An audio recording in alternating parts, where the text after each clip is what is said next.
Everywhere I've lived, we've always had the one room that we store all the odds and ends and the discarded personal belongings.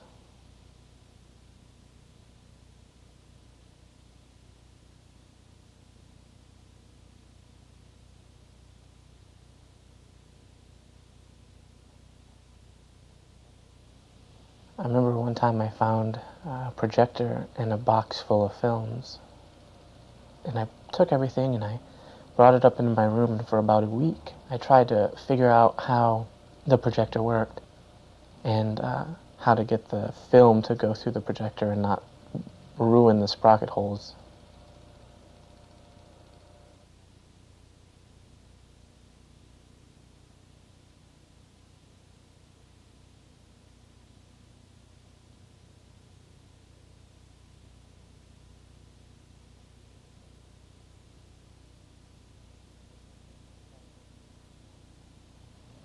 If there are two things that I remember about Grandma, it would be her food. She was Sicilian, and her sewing machine.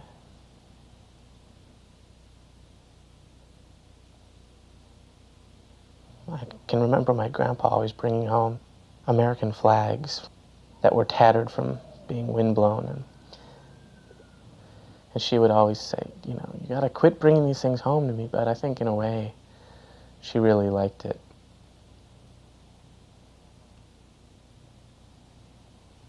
We found out that my grandmother actually had an illness when I was already away. I was at college.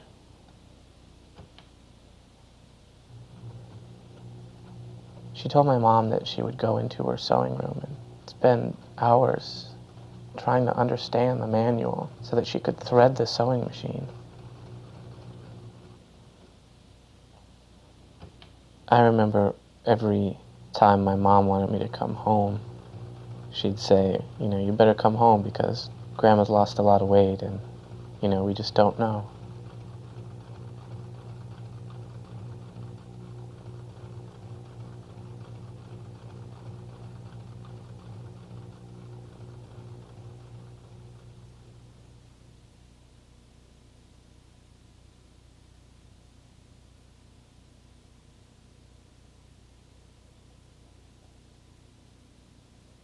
When I found out that Grandma died, after I hung up the phone with my mom, and I really couldn't think of anything to do but to go get the old 8mm films. And I think I watched all 3 hours of them.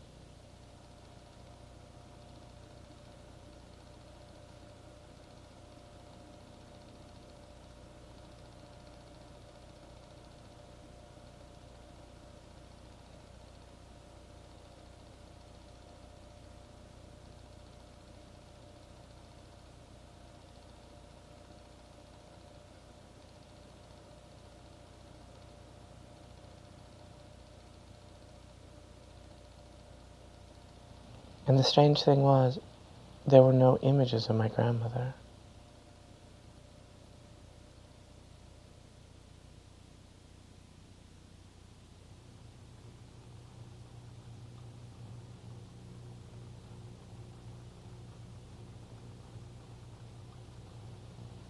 Well, eventually I found out that no one was using Grandma's sewing machine.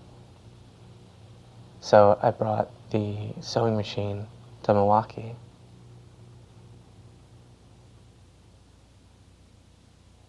In the margins of the sewing manual are all these little notes that my grandmother had made about how the machine functions.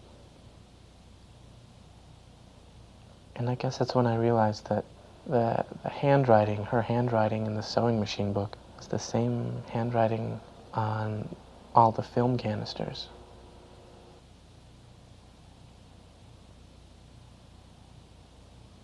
And it kind of made sense of why there weren't very many images of Grandma.